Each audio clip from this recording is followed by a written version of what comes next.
కాకినాడ జిల్లాలో తుపాను పరిస్థితిని మా ప్రతినిధి సాయికృష్ణ ఉప్పాడ నుంచి ప్రత్యక్ష ప్రసారం ద్వారా అందిస్తారు.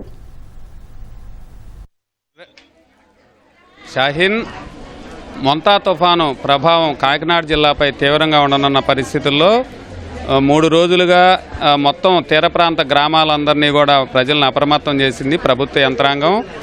ఎక్కడికక్కడ పునరావాస కేంద్రాలు ఏర్పాటు చేశారు. ప్రస్తుతం మనం ఉప్పాడలోని ప్రభుత్వ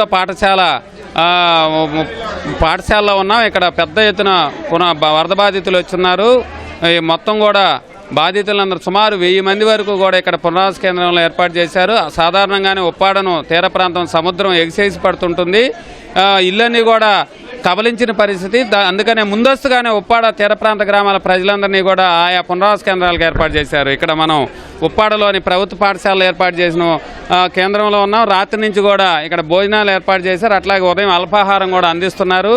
ప్రస్తుతం మనం ఉప్పాడ సర్పంచ్ జాన్ ఉన్నారు. వారిని అడిగి తెలుసుకుందాం. ఏమేమి ఇక్కడ ఎంతమంది ఉన్నారు, ఏమేమి ఏర్పాట్లు చేశారు, వారికి ఎలాంటి ఇబ్బంది లేకుండా? ఇది 26వ తారీఖుని గౌరవ ముఖ్యమంత్రి గారు డిప్యూషన్ సమక్షం ఆదేశాలతో ఆర్డీఓ గారు మాకు సమావేశం ఏర్పాటు చేశారు. మండలం మొత్తం మత్స్యకారులతోటి ఆ సమావేశం వెంటనే మొత్తం ఉప్పాడ, మూలపేట, అవినిపేట, పాంపపేట వరకు కూడా పెద్దలందరూ కలిపి ఏ పేటలో ఆ పేటలో వీళ్ళని 26 సాయంకాలం జత చేశారు. 27వ తారీఖున పేటకి వెళ్ళి మీరు సెంటర్కి రావాలని చెప్పి ఓన్లీ ఉప్పాడలోనే 56 రూములతో ఒక సెంటర్ ఒకటి, అలాగే G+2 సైక్లోన్ బిల్డింగ్ ఒకటి, ఒక 6 చర్చిల్ని పునరావాస కేంద్రం ఏర్పాటు చేశారు. తప్పకుండా నిన్న నైటే భారీ మొత్తంలో కింద చగరాజపేట, సూరాటపేట, మాయిపట్నం, అలాగే మన అవునుపేట, మాయిపట్నం, 1వ వార్డు, మార్కెట్ వీధి, సుబ్బంపేట, బర్మా కాలనీ, కొత్తపట్నం, నాయకుల కాలనీ అందరినీ కూడా ఎవరైతే దగ్గరగా ఉంటారో అందరినీ కూడా పునరావాస కేంద్రం తరలించారు. ఇక్కడ కూడా ఆఫీసర్లు కూడా ఇక్కడ ఇన్ఛార్జిగా ఉప్పాడకి పాడాపీడి గారిని వేశారు. అలాగే ఆర్డీఓ గారు పర్యవేక్షణ చేస్తూ ఉన్నారు. నిన్న కూడా వర్మ గారు, అలాగే ఎంపీ గారు ఉదయ్ శ్రీనివాస్ గారు, మాజీ ఎమ్మెల్యే వచ్చారు. మొత్తం అన్నీ కూడా సందర్శించారు. ఏంటంటే ప్రజలకు ఎటువంటి ఆస్తి నష్టం కానీ ప్రాణ నష్టం కానీ జరగకుండా ఉన్నారు. అలాగనే తీర ప్రాంత వాసులు ఎవరైతే పూరు గుడిసెల్లో ఉన్నారో, రేకుల చెట్లు ఉన్నారో, పెంకిటి బిల్డింగ్లో అందరినీ కూడా పునరావాసం కల్పించారు. మధ్యాహ్నం నుంచి కూడా నైట్ కూడా అందరికీ కూడా సుమారు 2000 మందికి భోజనం ఏర్పాటు చేశారు. చక్కగా భోజనం చేశారు. చాలామంది కూడా ఈ యొక్క రూముల్లో, స్కూల్ రూముల్లోనూ, చర్చిల్లోనూ, అలాగే సైక్లోన్ సెంటర్లోనూ పునరావాసం కల్పించారు. మార్నింగ్ కూడా టిఫిన్ కూడా ఏర్పాటు చేశారు. మరి ఈ తీవ్రత ఎక్కువగా ఉంటుందని చెప్పారు కాబట్టి మా ఊళ్ళందరూ కూడా చాలా భయభ్రాంతులతో ఉన్నారు. ఏంటంటే ఏమైపోతేమోని అక్కడేమో సోమల్ని వదిలేసి సెంటర్లకు వచ్చేసారు. వీళ్ళ భయం ఏంటంటే అక్కడ ఏమైనా పట్టుకుపోతారేమో అని ఒక భయం కూడా ఉంది. పోలీసుల గస్తీ కూడా చాలా ఎక్కువగా ఉంది. అధికారులు చాలా అప్రమత్తంతో ఎన్నింటి ఉండి ఖాళీ చేయించారు. మేము నాయకులందరూ సమయత్నం చేసి వాళ్ళని కూడా సెంటర్లు తరలిస్తున్నాం.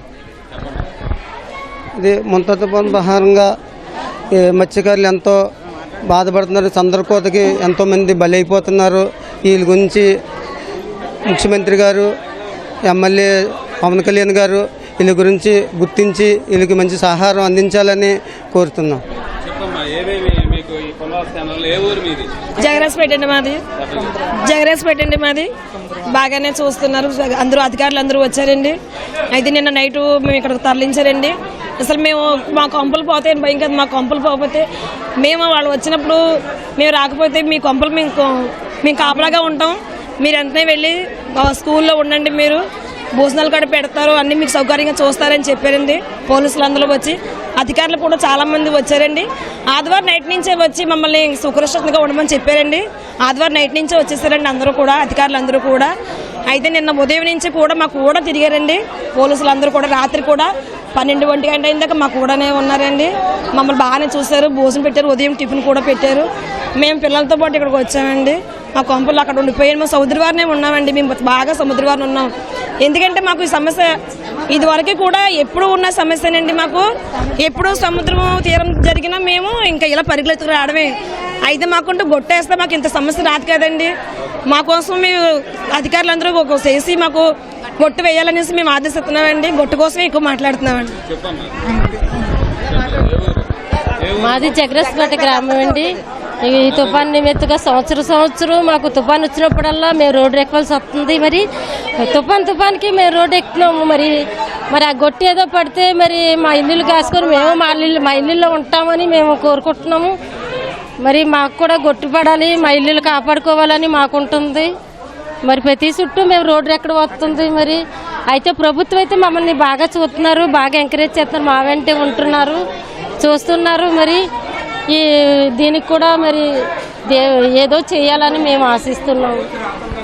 ఇక్కడ ఉప్పాడ తీరంలో సాధారణంగానే సముద్రం ఎగిసేసి పడుతుంది. తుఫాను వచ్చినప్పుడు ఇంకా దాని ప్రభావం ఎక్కువగా ఉంటుంది. అన్నీ కూడా ఇల్లులు సముద్రం అంచున ఉన్నాయి. ఇక్కడ చాలా ఇబ్బందికరంగా ఉంటుంది కాబట్టి మమ్మల్ని రక్షణ కూడా ఏర్పాటు చేస్తామని కోరాం.